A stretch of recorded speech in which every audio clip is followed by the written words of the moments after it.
White blood cells called macrophages lead the body's cell-mediated immune response by engulfing and digesting foreign invaders.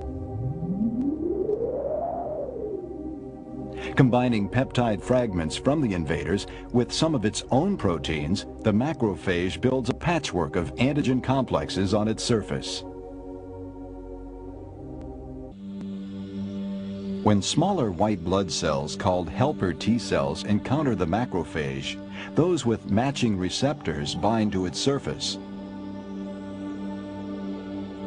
These helpers then multiply and secrete chemicals which call different cells into battle, especially the cytotoxic or killer T cells.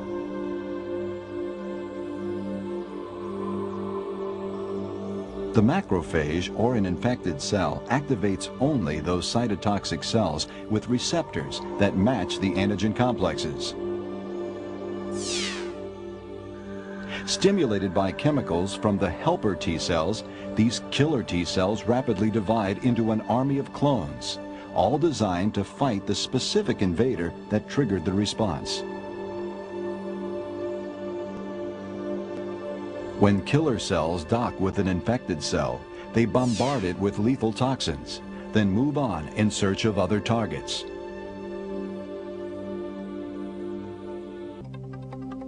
The body's humoral, or antibody-mediated immune response, begins in the same manner as its cell-mediated response.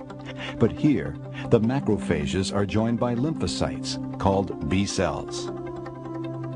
The pathogen activates only those B cells with matching receptors. These cells stand ready to enter the battle. Meanwhile, the antigen-presenting macrophages activate those helper T cells with matching receptors. These, in turn, rendezvous with activated B cells. Triggered by this meeting, the helpers release chemicals which spur the selected B cells into rapid reproduction. Some B cells become memory cells, ready to respond to a later invasion by the same pathogen. But most become antibody-producing factories, called plasma cells.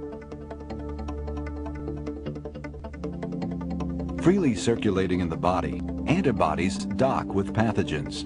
This neutralizes them or marks them for destruction by other weapons in our immune arsenal.